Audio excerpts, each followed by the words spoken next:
parler des cas sociaux de la jeunesse actuelle, car on remarque très souvent un manque de confiance en soi, euh, un manque de sociabilité, un manque de compatibilité avec la société, avec la vie en commun, etc.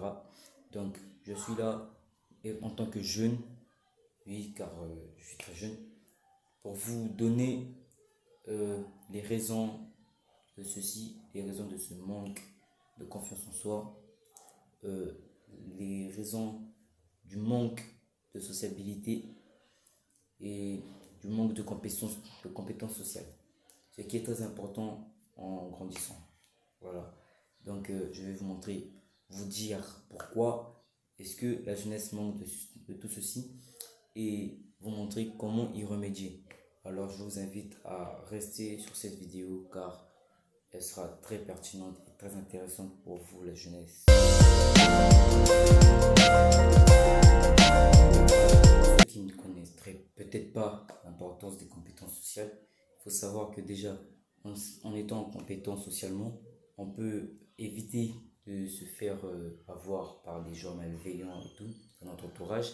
Et donc, en étant compétent socialement, tu sauras qui choisir. Ça, c'est très important. Parce que on est la moyenne des 5%, on est la moyenne des gens que l'on fréquente. Donc, voilà. Si tu n'es pas compétent socialement, sache que déjà, c'est mort. C'est mort. Tu vas tout le temps te faire avoir par des sales types, par de mauvaises personnes. Et sache que ça, c'est très mauvais et c'est ce qui tue à petit feu la confiance en soi. Donc, si tu n'es pas compétent socialement, tu ne pourras pas repérer ce genre de personnes. Alors que si tu sais euh, parler aux gens, si tu sais reconnaître la mentalité des gens, leur psychologie, alors ça sera très facile pour toi, ce sera extrêmement facile pour toi de savoir si cette personne est une bonne personne avec qui traîner ou pas. Et aussi, être compétent socialement, c'est un moyen d'avoir plus confiance en toi. Oui, il y a la musculation, il y a le sport, etc. Bien manger et tout et tout. Mais tant que tu es très mauvais socialement, sache que ça ne te servira à rien. Sache que tu auras beau avoir un physique de dieu grec, mais tant que tu n'es pas compétent socialement, alors là c'est la merde. Parce que je connais plein de gens, plein de gens de mon entourage qui sont très timides. Et ça, c'est un truc que j'essaie de changer dans leur vie. Mais en tout cas, sachez que si vous n'êtes pas bon en sociabilité, ce sera vraiment très mauvais pour vous. Et c'est ça que je voudrais, il y a un point que je voudrais aborder dans cette vidéo, une thématique. C'est pourquoi l'école n'apprend pas ça. Voilà. Pourquoi l'école n'apprend pas ça aux élèves, aux apprenants, alors que c'est un truc très utile, mais je vous jure très utile dans la vie. Car c'est pas grâce aux maths que vous allez être très bon socialement. Ah non, je pense pas que grâce aux maths vous allez être bon socialement. À part que vous serez très intelligent, ok, d'accord, vous maîtriserez les formules de Pythagore, le théorème de Pythagore, de Thalès par cœur, mais sachez que ce sera pas si utile que ça. Voilà. Et aussi, euh, si les compétences sociales sont très importantes dans la société actuelle, elles ont toujours été de toute façon, c'est parce que sans compétences sociales, vous n'aurez personne pour vous accompagner dans tous vos projets, toutes vos actions. Voilà. Et même s'il y a un dicton, qui dit qu'il vaut mieux être seul que mal accompagné, je pense qu'il serait quand même préférable d'être accompagné, très bien accompagné. Évitez juste un mauvais entourage, du genre les gratteurs, genre qui sont là rien que pour vous soutirer de petits trucs. Ça c'est très mauvais. Ça c'est très mauvais. Déjà ils sont là que pour profiter de vous tels des ascaris. Et ça c'est pas bon. Ça c'est pas bon du tout. Cherchez à vous séparer de ce genre de gens. Si ils viennent une fois, deux fois, ok, d'accord, c'est pas grave. Par moment, parce qu'il faut bien partager aussi. On connaît pas tous les réalités des gens. Peut-être qu'il vient te demander parce qu'il est dans le besoin. Donc parfois il ne faut pas refuser. Mais sache aussi penser à toi.